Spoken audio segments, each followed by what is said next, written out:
Maria memberikan hidup kita kepada Tuhan. Kita berikan tepuk tangan Maria bagi Dia. Haleluya. Oleh kuasa darah-Mu kami dibebaskan ya Tuhan.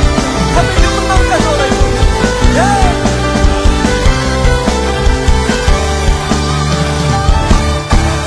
Sekarang telah tiba keselamatan dan kuasa dan pemerintahan Allah kita, kuasanya yang diurapinya, karena telah dilemparkannya pada pendakwa kita.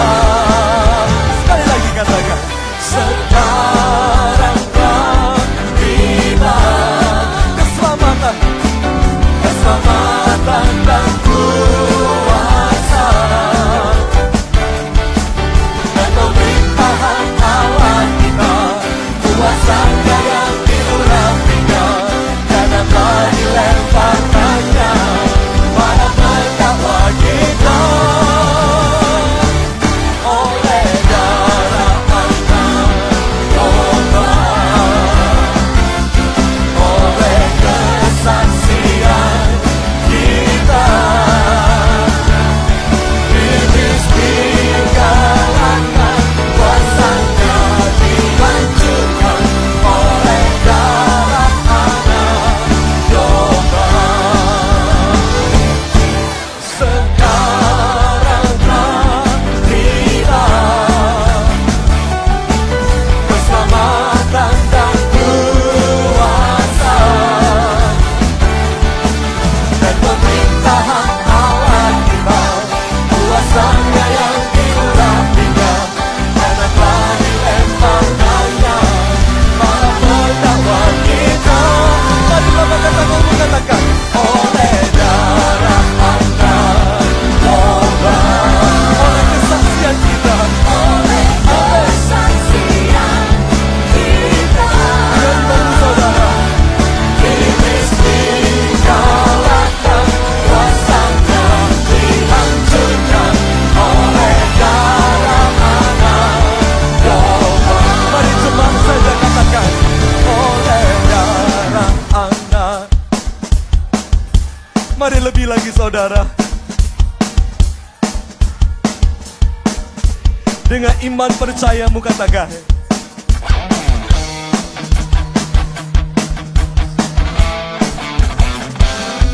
oleh darah Anak domba. Mari bersama-sama, oleh darah Anak domba, oleh kesaksian kita, iblis dikalahkan, kuasanya dihancurkan oleh darah Anak domba, oleh darah Anak, oleh darah Anak, oleh darah Anak domba. Haleluya. Yang percaya kita berikan suara-suara meriah bagi Tuhan kita. Sorakan, haleluya, haleluya. Mari silakan duduk kembali Bapak Saudara yang terkasih. Terima kasih ya Tuhan. Biarlah hari ini kami boleh hidup oleh karena anugerah-Mu dalam hidup kami. Sebab pengorbanan-Mu sempurna ya Tuhan. Terima kasih Yesus. Terima kasih. Ku hidup oleh anugerah-Mu, yang terbaik ku terima dari-Mu. Rencana-Mu indah bagiku, sebab ku hidup selalu di dalam-Mu. Tiada pernah ku meragukan bukti kasih dan karya salib-Mu.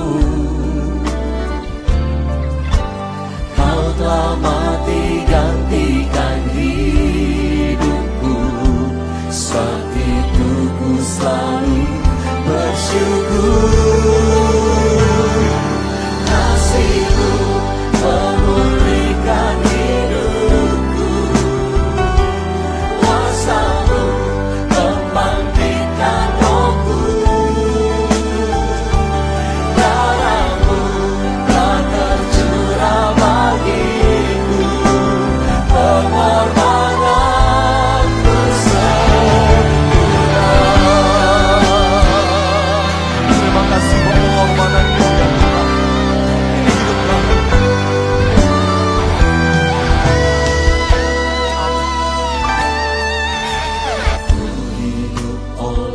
anugerah-Mu. Yang terbaik ku terima dari-Mu. Rancangan-Mu indah bagiku, sebab ku hidup selalu di dalam-Mu. Tiada pernah ku meragukan bukti kasih dan karya salib-Mu. Kau telah mati gantikan hidupku, sebab itu ku selalu bersyukur. Kasih-Mu memulihkan hidupku, kuasa-Mu membangkitkan rohku, darah-Mu telah tercurah bagiku, penolonganku sempurna. Kasih-Mu ya Tuhan, kasih-Mu memulihkan hidupku, kuasa-Mu membangkitkan rohku, darah-Mu telah tercurah bagiku, pengorbananmu sempurna.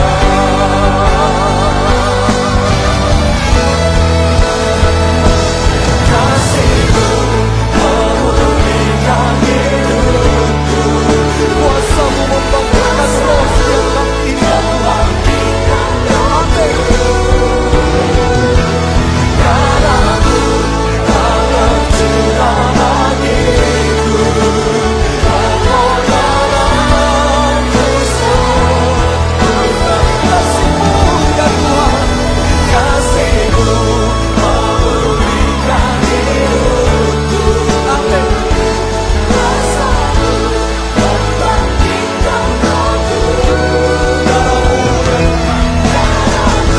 membangkitkan rohku,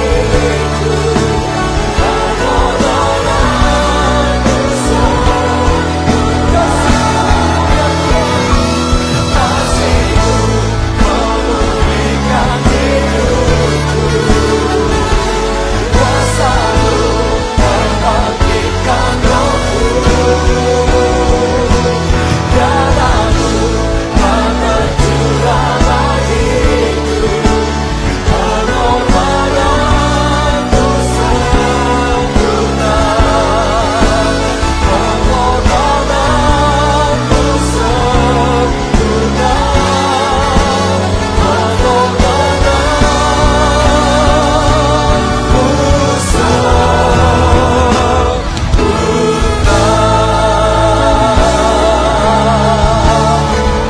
Pengorbananmu sempurna dalam hidup kami ya Tuhan. Kami berikan tepuk tangan. Segala kemuliaan hanya bagi Tuhan, Raja di atas segala raja. Haleluya, haleluya.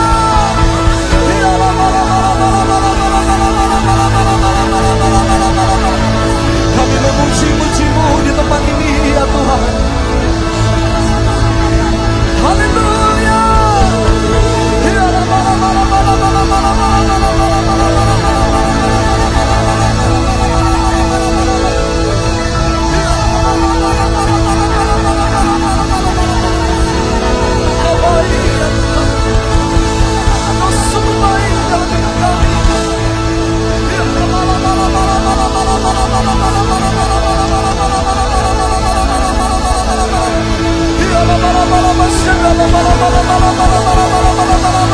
Kuasa-Mu yang membangkitkan roh setiap kami, kuasa-Mu ada atas kami ya Tuhan.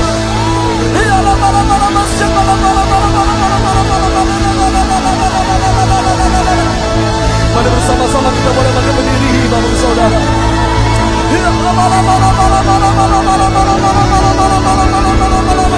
Engkau baik ya Tuhan, Engkau baik ya Tuhan.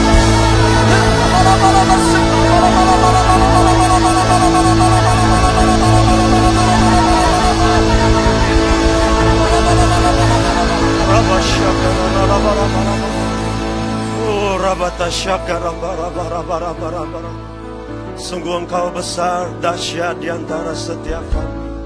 Mana ada Allah seperti Engkau ya Tuhan. Kau dengan sempurna memelihara hidup kami. Kami yang ada di negeri, di bangsa yang kami cintai, Indonesia. Kami datang memberkati negeri kami. Kami angkat kedua tangan kami. Kami mohonkan damai sejahtera-Mu. Kami mohonkan Roh-Mu dicurahkan atas negeri kami, sehingga bangsa dan negeri kami juga boleh mengalami kebangkitan yang datangnya daripada-Mu. Indonesia bangkit ya Tuhan. Indonesia mengalami kemuliaan-Mu ya Allah. Bahkan kami berdoa untuk seluruh penduduk negeri kami. Kiranya setiap penduduk negeri kami dipenuhi dengan kuasa Roh Kudus, kuasa yang memulihkan, mengubahkan setiap penduduk negeri di mana kami boleh ada ya Tuhan. Dan juga kami berdoa untuk setiap para pemimpin bangsa kami, para pemimpin negeri kami. Kiranya hikmat bijaksana yang daripada-Mu ya Roh Kudus turun memenuhi berlimpah-limpah seluruh para pemimpin bangsa kami yang akan menjalankan roda kepemimpinan dengan takut akan Engkau ya Tuhan. Kami juga mohonkan berkat-Mu atas para pemimpin gereja-Mu, atas setiap hamba-hamba-Mu, para gembala yang kami cintai. Kiranya Tuhan Engkau mengurapi hamba-hamba-Mu, bahkan yang ada di keluarga besar KB Medan Plaza. Roh-Mu membawa hamba-hamba-Mu untuk menuntun setiap kami umat-Mu mendekat kepada-Mu ya Allah. Kami bersyukur atas Roh Kudus yang luar biasa, sehingga kami boleh mengenal Engkau ya Aba ya Bapa. Dan kiranya Engkau terus membawa dan menuntun setiap kami untuk kami lebih lagi mengasihi Engkau ya Tuhan, dengan menanggalkan setiap perbuatan daging kami ya Allah. Dan kami boleh terima mujizat yang daripada-Mu. Kami yang sakit disembuhkan hari ini, kami yang lemah dikuatkan hari ini, di dalam nama Yesus Tuhan. Terima kasih Tuhan. Kami juga berdoa atas pembangunan rumah-Mu, rumah persembahan, rumah Bapa kami, rumah yang kami cintai. Dengan kekuatan, dengan semangat yang baru, semangat gotong royong, kami akan menyelesaikan bersama dengan Allah kami, yakni pembangunan rumah Tuhan. Rem yang ada di depan sempurna bagi kemuliaan bagi nama Tuhan. Inilah doa persembahan ukupan kami bagi-Mu ya Allah.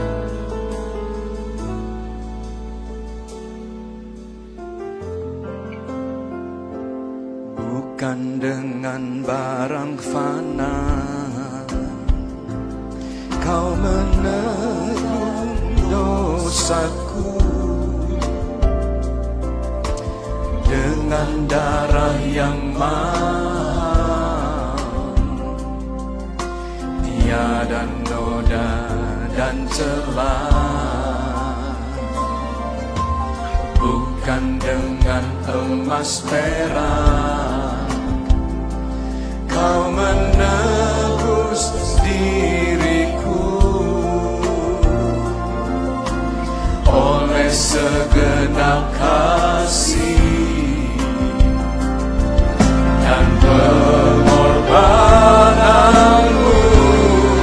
Ku telah mati dan tinggalkan cara hidupku yang semuanya sia-sia dan tak berarti lagi. Hidup ini ku letakkan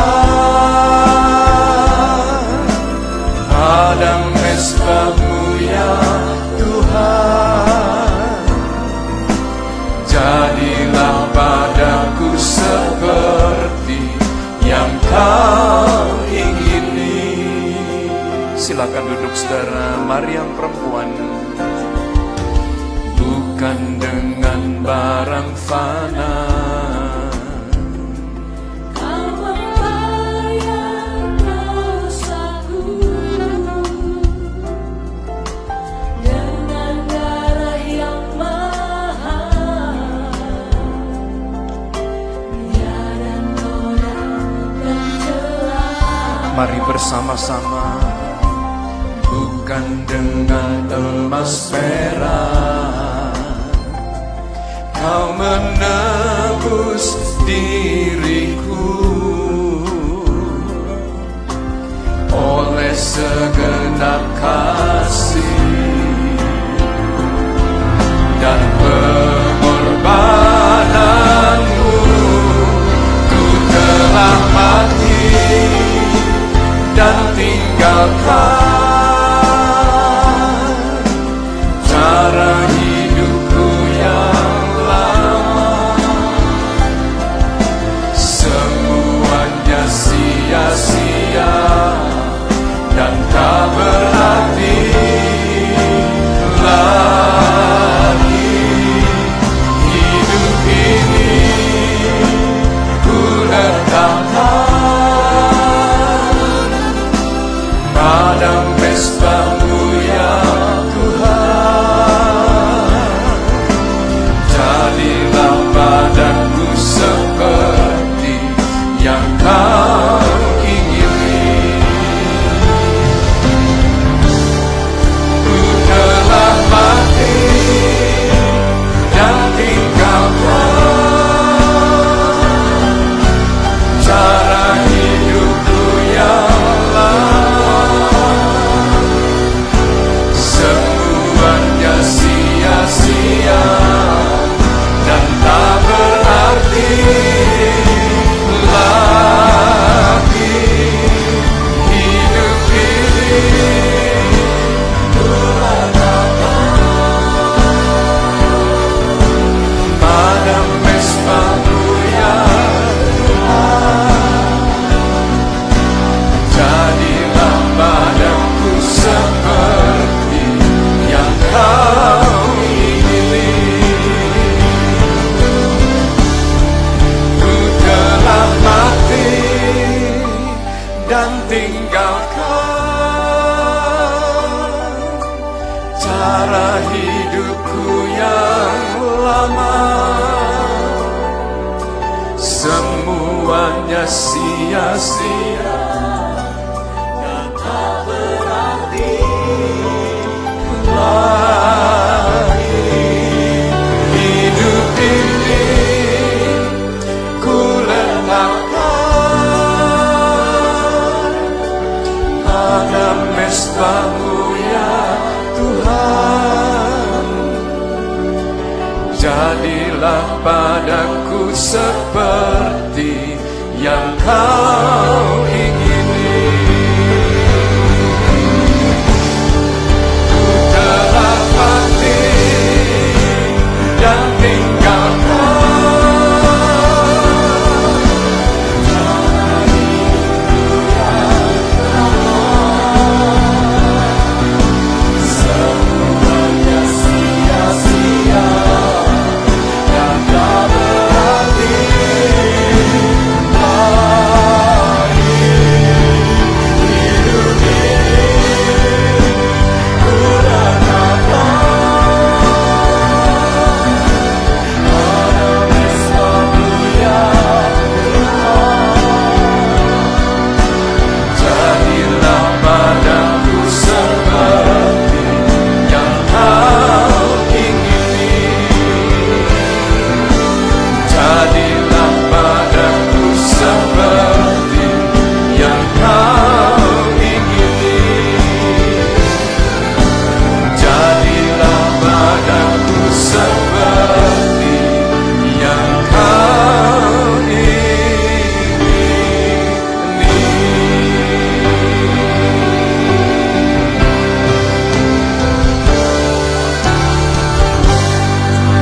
Mari kita berikan tepuk tangan yang meriah. Oh, ya rana para.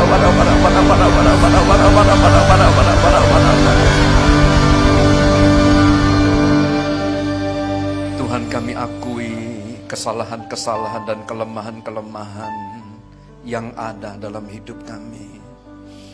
Dan kalau kami boleh berdiri saat ini, kami akui semua itu semata-mata hanya oleh karena kasih dan sayang-Mu. Tuhan, kami bersyukur untuk pengorbanan-Mu. Kami bersyukur ya Tuhan untuk rahmat dan anugerah-Mu. Terima kasih Engkau telah mengulurkan tali kasih-Mu.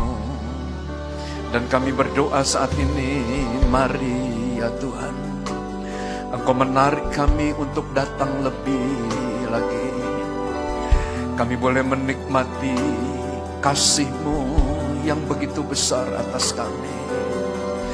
Dan pagi hari ini kami tidak datang dengan tangan yang hampa, tapi masing-masing kami datang dengan membawa korban ucapan syukur yang mengalir dari hati kami yang paling dalam. We thank you and we thank you Lord. Oh rabatakaralamatu riaralamasiki riaralabaraba. Saudara, mari angkat suara saudara.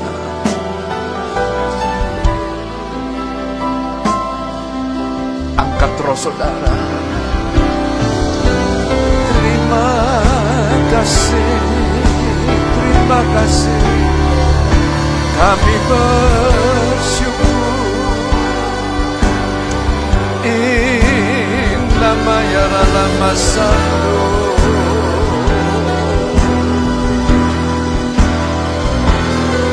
Siki nama ya lama.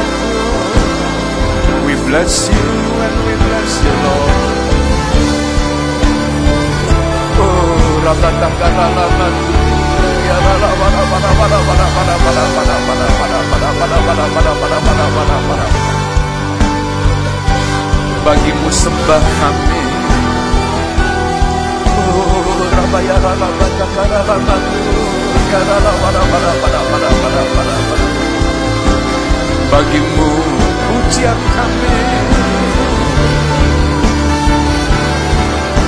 Engkau saja yang layak. Ya Allah yang seperti-Mu. Inama ya Rabbaku.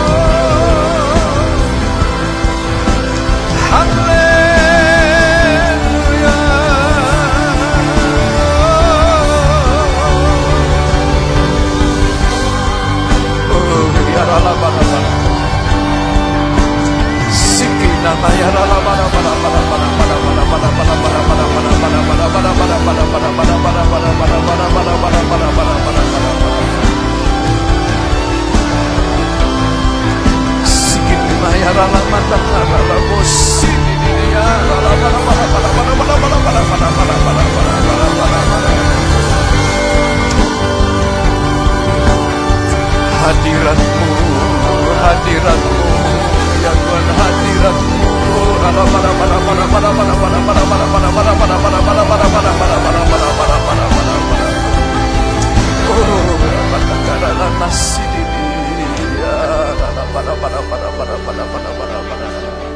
We bless you and we bless you Lord. Saudara, jangan dipadamkan. Mari naikkan doa permohonan yang disertai dengan ucapan syukur. Oh rabatakaralamatu ya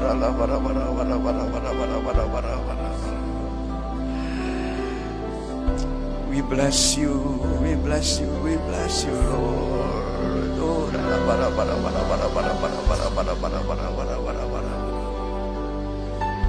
sikina matakaralamatu ya persembahkan mazmur, kidung puji-pujian, nyanyian rohani.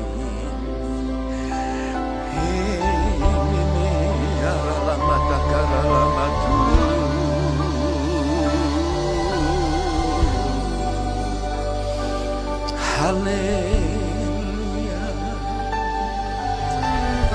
haleluya.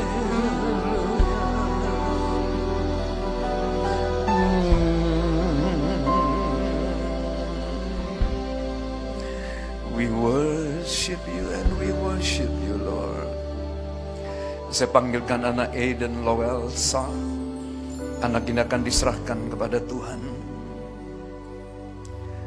Saudara, mari kita bangkit berdiri sekali lagi dan arahkan tangan saudara kepada anak ini. anak Eden Lowelso, dengan iman daripada kedua orang tuamu, maka engkau diserahkan kepada Tuhan. Mulai hari ini sampai dengan selama-lamanya, engkau menjadi milik daripada Tuhan Yesus Kristus. Berkat daripada Allah Bapa, Allah Anak, dan Allah Roh Kudus turun atasmu dengan berlimpah-limpah. Malaikatnya akan diutus untuk menjaga kamu. Pengurapannya akan dicurahkan untuk mengajar kamu. Tuhan, kau memberkati kedua orang tua daripada hamba-Mu ini. Berikan hikmat kebijakan kepada mereka untuk mendidik anak Eden bertumbuh dalam takut akan Tuhan. Kau mencukupkan kebutuhan mereka. Dan Tuhan, kau memberkati dengan keluarga yang harmonis. Ini doa kami dalam nama Tuhan Yesus. Mari bersama kita katakan amin. Silakan duduk saudara. Tema daripada gereja kita untuk bulan Maret ini, saudara, adalah spiritual awakening atau kebangkitan rohani. Nah, mengapa kita perlu merenungkan dan kita perlu kemudian saudara mendengar satu tema yang berbicara tentang spiritual awakening. Oleh karena kalau Anda melihat dan membaca hasil survei, maka Indonesia itu terkenal sebagai negara yang religius. Bahkan tingkat religiusitas yang ada di bangsa kita, saudara, kita adalah negara yang bukan hanya religius, tapi kita adalah bangsa yang sangat religius. Karena Indonesia berada di peringkat 10 dunia. Tetapi kondisi daripada religiusitas yang ada di bangsa kita tidak diikuti dengan tingkat spiritual atau spiritualitas yang seimbang. Artinya pengetahuan kita terhadap Tuhan itu luar biasa, tetapi mohon maaf, perbuatan atau kelakuan kita tidak menunjukkan bahwa kita ini adalah orang yang mengenal Tuhan. Nah, dari mana? Kembali kita lihat survei yang lain. Survei daripada Transparansi Indonesia yang mengukur indeks daripada negara-negara terkorup di dunia. Maka Indonesia, saudara, menempati tempat yang cukup tinggi. Yaitu kita berada di peringkat 35 sebagai negara yang paling korup dari 180 negara. Bahkan kalau kita melihat kondisi daripada anak-anak muda kita. Nah, nanti Bapak Ibu bisa pulang ke rumah, nanti klik di Google, saudara, mengenai kondisi daripada anak-anak muda kita, siswa-siswi SMP, SMA, yang rentang usianya 13 sampai dengan 18 tahun. Ternyata ditemukan 2 dari 3 siswa-siswi pernah melakukan hubungan seks. Religius. Tapi kondisi daripada religiusitas kita itu value-nya atau nilainya itu sangat rendah. Bahkan diselidiki lagi, di mana anak-anak muda ini yang rentang usianya 13 sampai dengan 18 tahun melakukan pelanggaran hubungan seksual sebelum menikah. Mereka bukan lakukan di hotel, bukan lakukan di luar rumah, tapi justru dilakukan di dalam rumah. Surveinya mengatakan itu. Nah, tahukah Anda apa yang akan terjadi pada hari-hari terakhir?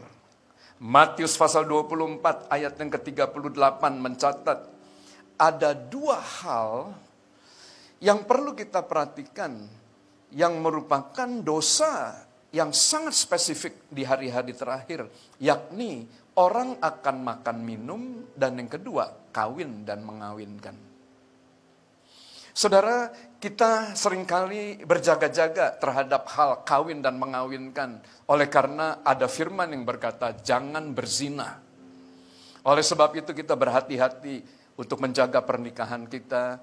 Kita berhati-hati untuk tidak selingkuh. Kita berhati-hati dalam masalah dosa seksual.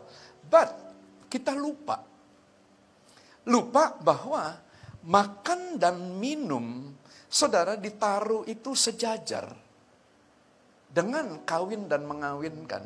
Artinya, kalau kita tidak bisa mengendalikan nafsu kita terhadap makanan dan minuman, maka percayalah, kita juga tidak akan sanggup untuk mengendalikan hawa nafsu kita dalam hal yang lain. Saudara, puluhan tahun saya terikat dengan rokok.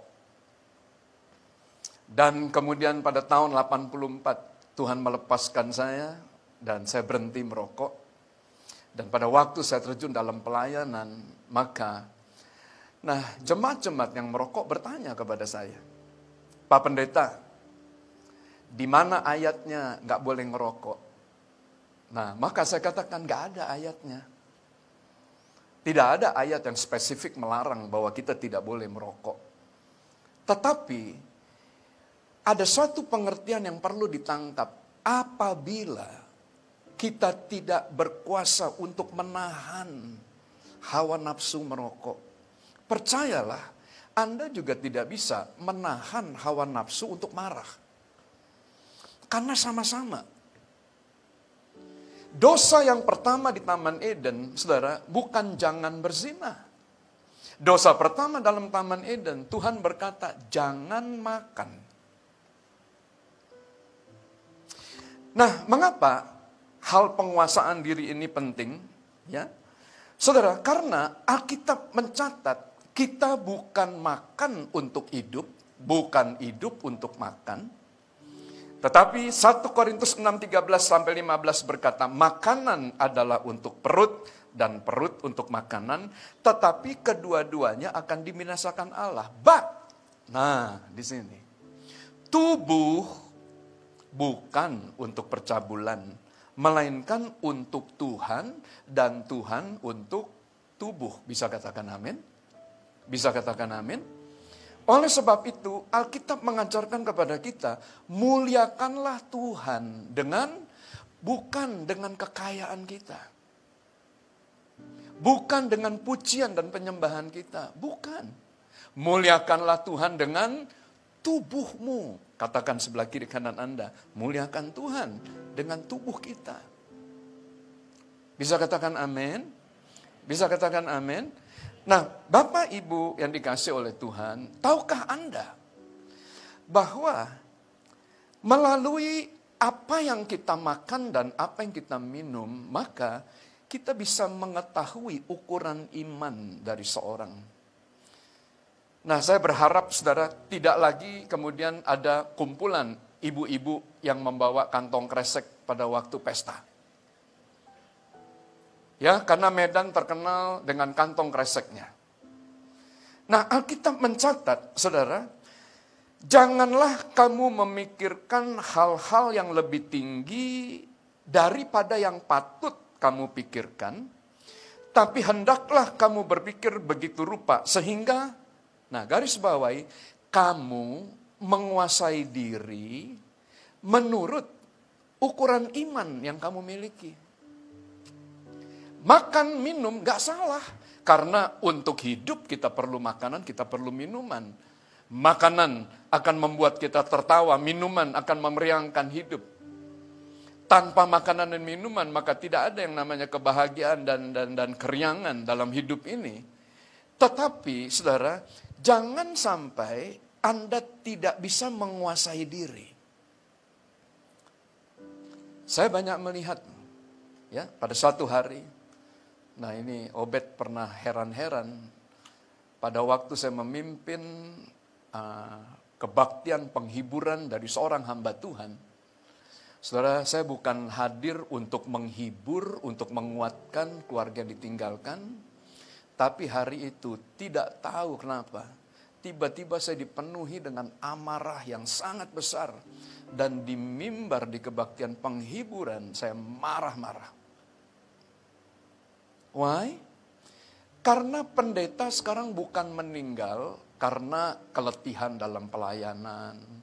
Karena banyaknya jiwa-jiwa yang mesti dilayani. Enggak.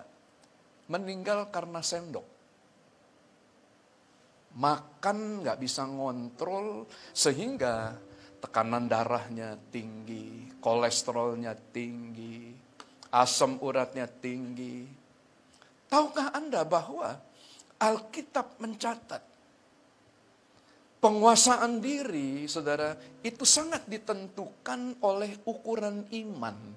Makin besar iman Anda, saya percaya Anda akan mampu untuk menguasai diri Anda.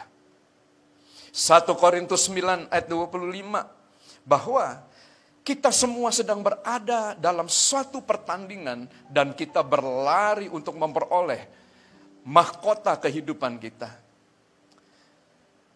Nah, bagaimana cara kita kemudian saudara bertanding?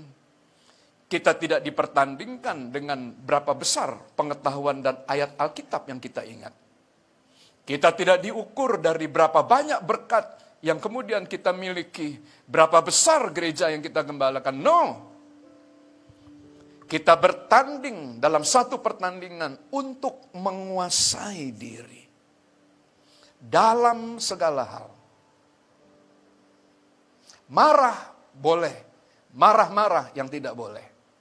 Makan boleh, makan-makan pesta pora itu yang nggak boleh.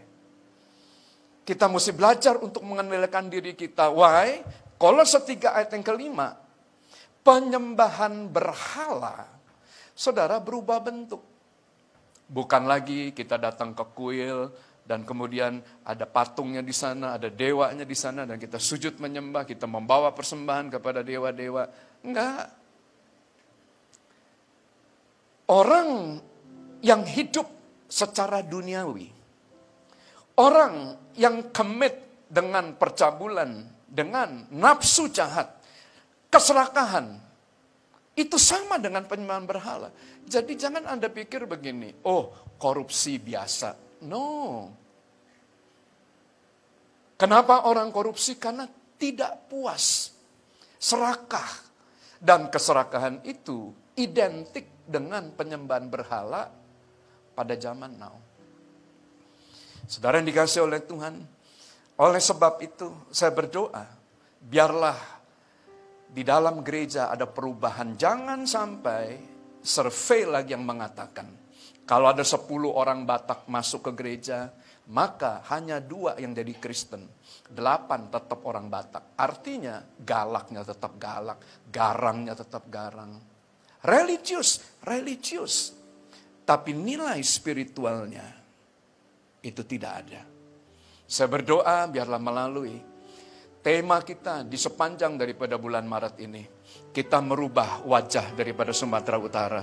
Kita merubah wajah daripada suku Batak dan suku-suku yang lainnya. Yang mau katakan amin. Ku telah mati dan tinggalkan cara hidupku yang lama. Semuanya sia-sia dan tak berarti lagi. Hidup ini ku letakkan pada mezbah-Mu ya Tuhan. Jadilah padaku seperti yang Kau ingini. Saya minta musik saja. 1 Tesalonika pasal yang keempat, ayat 3, 7, dan 8. Saudara, sebentar kita akan merayakan Hari Raya Jumat Agung dan Hari Raya Paskah, di mana kita mengingat pengorbanan akan Tuhan di atas kayu salib. Saudara, tahukah Anda makna, tujuan alasan kenapa Tuhan rela mati buat saudara dan saya. Dicatat, Tuhan menguduskan kita oleh darah yang mahal. Supaya, garis bawahi, kita menjauhi percabulan. Kita menjauhi dosa seksual.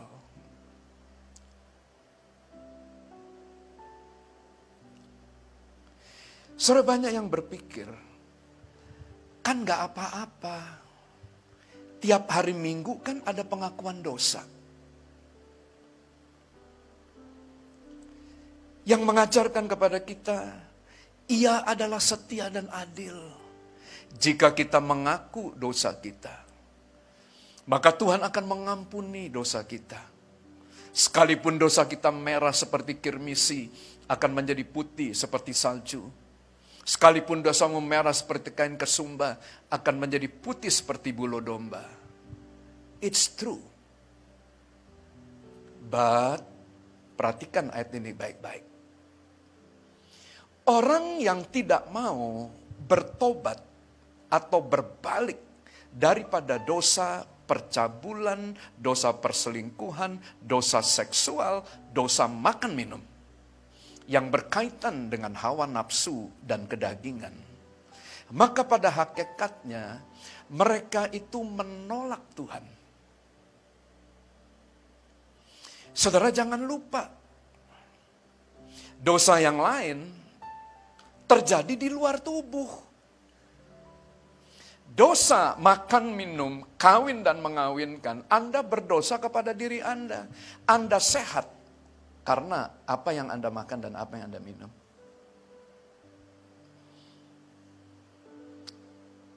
Waktu kita berzina, maka saudara, kita menyakiti roh Allah yang ada di sini. Saya mau beritahu, Tuhan tidak tinggal di surga, Tuhan tidak tinggal di tempat kudus, tapi Alkitab berkata, tidakkah kamu tahu bahwa tubuhmu adalah bait Allah? Tempat di mana Allah itu tinggal.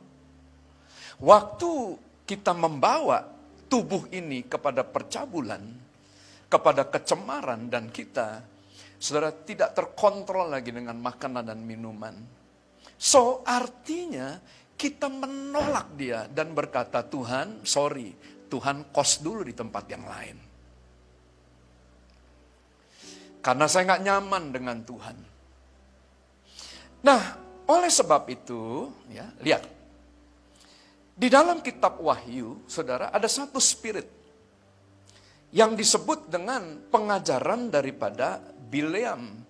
Nah, siapakah Bileam? Bileam, saudara, adalah seorang abdi Allah yang pernah dipanggil oleh Balak untuk mengutuki Israel. Tapi waktu kemudian dia mengutuki Israel, bukan kutuk yang keluar, berkat yang keluar dalam kitab Bilangan. Bilangan 23. Balak malu sekali. Bileam malu sekali dengan Balak karena Balak telah memberikan upah. Ya, atau saya katakan memberikan suap untuk menenung. Dan upahnya itu sangat besar. Bileam menjadi sangat malu.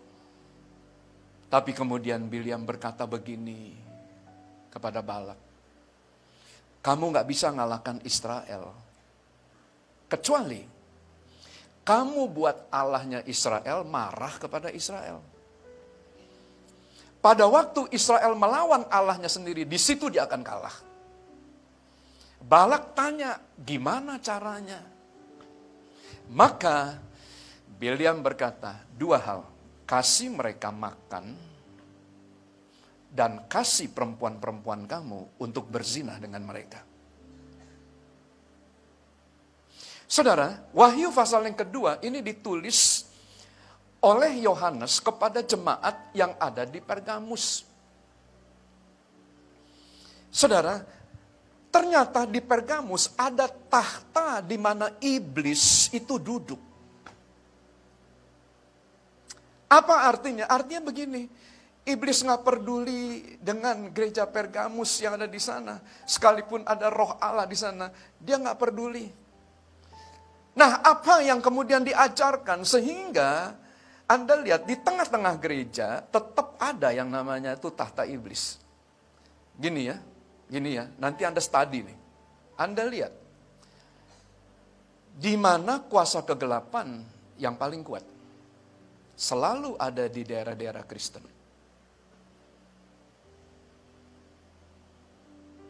Siapa sih yang merupakan ketua daripada ahli-ahli ilmu-ilmu kebatinan? Orang sini. Orang Batak yang populasi kekristenannya terbesar di Indonesia. Manado dengan opo-oponya dan seterusnya. Nah, kenapa iblis nggak takut?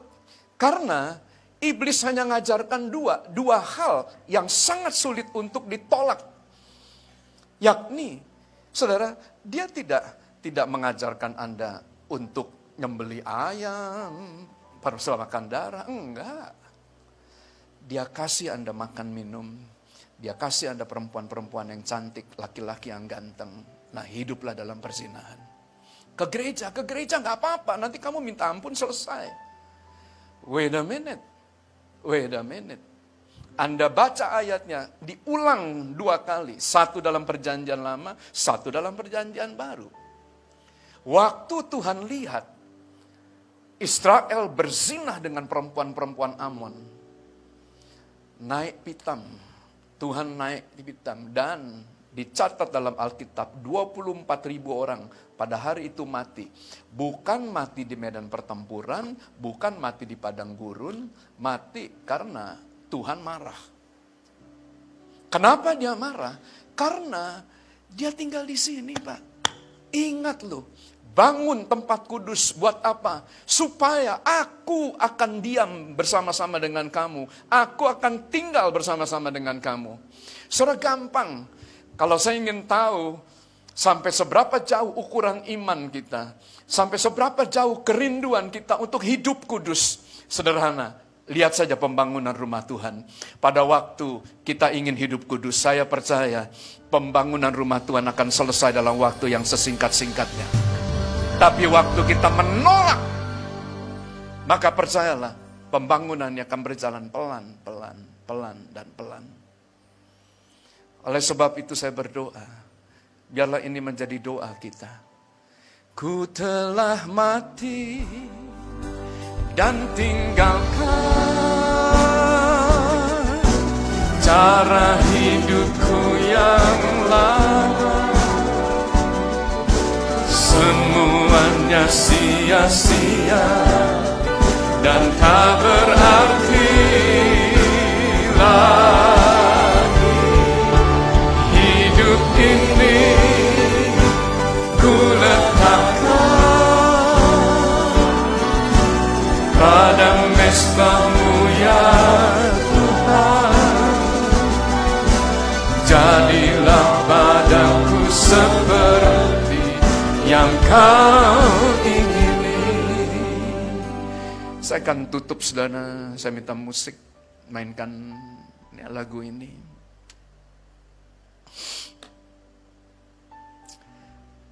Hari-hari ini dunia ini sedang berlumba-lumba untuk menguasai AI yang disebut dengan artificial intelligence, kepandaian buatan. Karena siapa yang menguasai AI, dia akan menguasai dunia. Dan siapa yang menguasai AI, dia akan menguasai ekonomi dunia. Anda lihat bahwa hari-hari ini pedagang-pedagang retail sudah banyak yang mengalami kebangkrutan oleh karena digantikan dengan e-commerce. Penjualan online. Tahukah Anda bahwa AI itu memiliki ada 10 stages? Dan kita sekarang sedang berada itu di stage yang kelima. Jadi ada 3 hal ya. Nah, maaf ya, saudara, ada yang disebut dengan artificial general intelligence. Nah, di mana kita sekarang sedang berada di sini. Jadi Anda lihat, tinggal 4 step lagi. Dari artificial general intelligence, maka kita akan meningkat kepada artificial super intelligence. Di mana AI pada tingkat yang ke-10, ya, tinggal 4 step lagi, maka AI itu sama dengan Tuhan. God-like. Yang artinya, anak-anak muda sekarang sudah tidak perlu bertanya kemana-mana. Mereka cukup dengan handphonenya, mereka cukup kemudian dengan gadgetnya, dan mereka mencari tahu tentang pertanyaan-pertanyaan yang sulit dalam hidup ini. Saudara, pada waktu kami survei anak-anak muda, saya perlu ingatkan lagi. Saudara, maka anak-anak muda berkata begini, Pak Bambang, kami boleh nggak minta kepada Bapak? Saya bertanya, apa yang kamu perlukan? Ini next gen ya, anak-anak ya. Mereka bilang gini, kami nggak perlu dengar Bapak khotbah. Kaget nggak, saudara? What? Nah, tapi saya masih tenang, dengar dulu. Karena kalau kami mau dengar khotbah, kami tinggal buka YouTube. Banyak hamba-hamba Tuhan yang khotbahnya jauh lebih bagus daripada Bapak. Bisa ngerti? Yang kedua, Bapak nggak perlu ngajarin kami. Karena kalau kami punya pertanyaan, kami nggak tanya ke Bapak kok. Kami tanya ke Google. Kami akan tanya kepada mesin pencari data. Dan kami akan belajar di sana. Oleh sebab itu, saudara, sekolah Alkitab sekarang sangat sulit. Karena tesis dibuat, bukan seperti dulu kita buat tesis dari pikiran. Sekarang nggak copy paste. Pakai apa? ChatGPT. Semua udah AI itu. Jadi makanya saya kasih tahu kepada dosen-dosen, periksa itu. Kalau copy paste, ya, nah itu mesti ada penilaiannya tersendiri. Nah, kondisi seperti itu. Pertanyaannya, bagaimana cara kita itu bisa memilah antara yang benar dengan yang salah, antara yang kudus dengan yang tidak kudus. Saudara, percayalah, untuk memilah yang mana yang benar, mana tidak benar, diperlukan spirit. Bukan daging, bukan pengetahuan. No. Anda buka Yesaya pasal 11 ayat yang kedua. Wisdom, kebijakan, itu spirit. Itu yang diberikan oleh Tuhan kepada Salomo. Sehingga Salomo sanggup memisahkan antara yang benar dengan yang tidak benar. AI akan membanjiri Anda dengan data. Tapi akan sulit buat Anda untuk memilah yang mana nih yang benar. Mengapa kita perlu kemudian karunia roh? Karena Roh Kudus akan menuntun kita kepada kebenaran. Roh Kudus akan memberikan discernment spirit, yaitu kuasa untuk bisa memilah. Dan understanding, pengertian, itu spirit. Knowledge, baca ayatnya, itu spirit. Kenapa ada orang, saudara, ya sudah ke gereja, tapi susah untuk bisa memahami pasangannya? Karena dia tidak dipimpin oleh Roh Kudus. Dia tidak dituntun oleh Roh Kudus. Saya percaya pada waktu Roh Kudus mengurapi kita, pada waktu Roh Kudus itu memimpin kita, Dia akan memberikan spirit of wisdom, spirit of understanding, spirit of knowledge. Ku telah mati dan tinggalkan cara hidupku yang lama.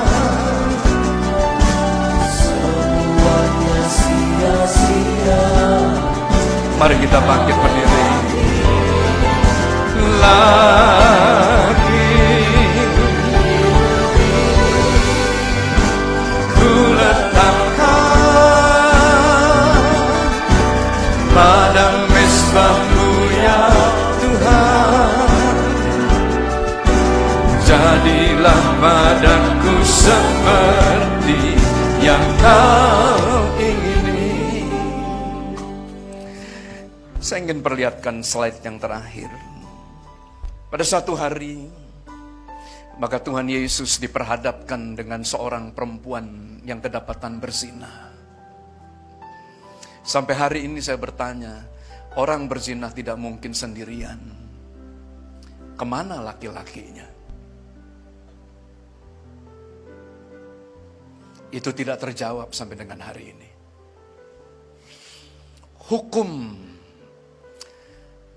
religius mengatakan kalau orang berzina, kamu boleh, perjanjian lama ya, perjanjian lama. Kamu boleh ambil batu, kamu boleh lempar perempuan itu sampai mati. Maka ahli-ahli Taurat, orang-orang yang religius, mencobai Tuhan Yesus dan berkata, Rabi, perempuan ini ketangkep basah, kedapatan berzina. Dan hukum orang yang berzina, dia harus dirajam sampai mati. Saudara, Tuhan diam, gak mau jawab. Waktu dia didesak oleh ahli-ahli Taurat, maka Tuhan berkata, siapa di antara kamu yang tidak berdosa? Biarlah dia yang lebih dulu mengambil batu dan melempar perempuan ini. Lalu Tuhan menundukkan kepalanya dan dia menulis di tanah. Satu persatu. Siapa mereka? Orang-orang yang religius, Pak.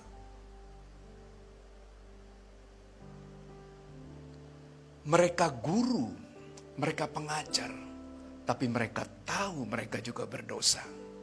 So, jangan-jangan yang berzina itu adalah sahabat mereka atau salah satu dari mereka.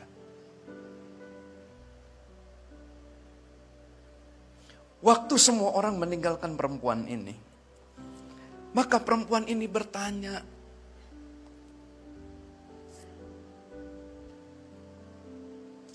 Rabi, apakah engkau akan menghukum aku?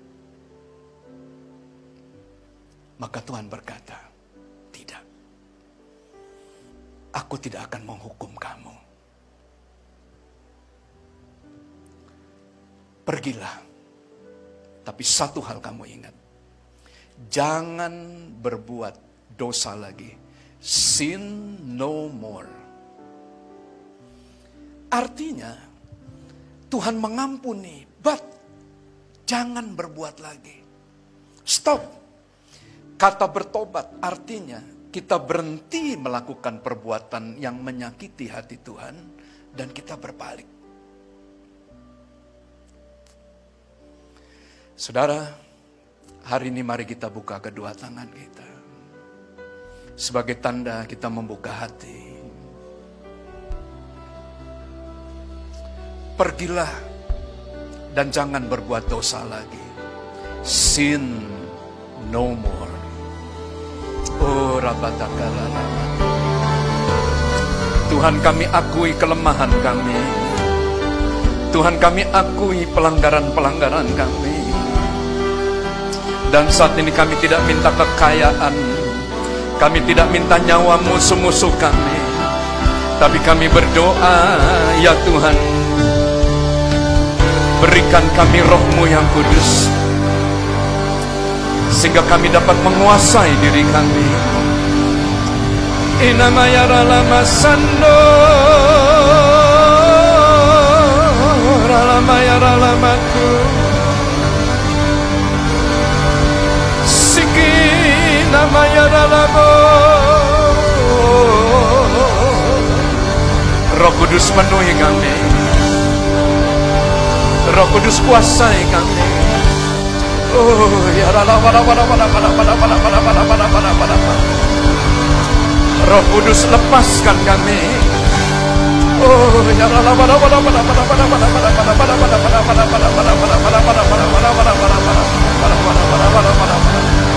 yes, yes.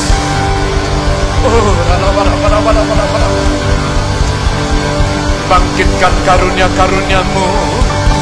Beri kami hikmat kebijakan untuk boleh membedakan yang benar dan yang salah. Oh,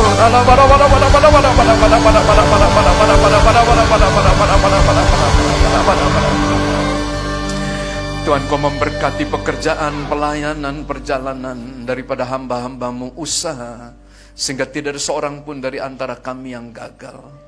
Berkat-Mu yang menjadikan kami berhasil dan beruntung. Kami mengangkat tangan kami dan kami berkata, Shalom Yerusalem. Diberkatilah puri-purimu dan diberkatilah tembok-tembokmu. Kami berdoa untuk pembangunan daripada rem. Kami masih membutuhkan dana yang sangat besar. Kami berdoa, ya Tuhan, Kau mencukupkan. Dan kalau sebentar kami akan kembali ke rumah kami masing-masing, ulurkan tangan-Mu dan kami siap untuk menerima berkat-Mu. Sudah dikasih oleh Tuhan Yesus, pulanglah. Bawalah anugerah damai sejahtera yang berlimpah-limpah dari Allah Bapa di surga, kasih sayang daripada Tuhan Yesus Kristus, persekutuan yang manis dengan Allah Roh Kudus, menyertai selalu dari hari ini sampai Maranatha, bahkan sampai selama-lamanya. Yang percaya dan diberkati bersama dengan saya katakan, amin.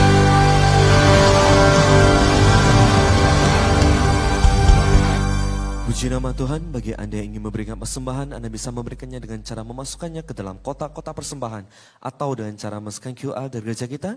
Dan bagi Anda yang ingin melihat atau mendengar watas pekan gereja, Anda bisa melihatnya dengan cara mengakses seluruh media sosial Keluarga Besar GBN Plaza. Terima kasih, sampai jumpa minggu depan Bapak Saudara. Tuhan Yesus memberkati. Kiranya Engkau memberkati aku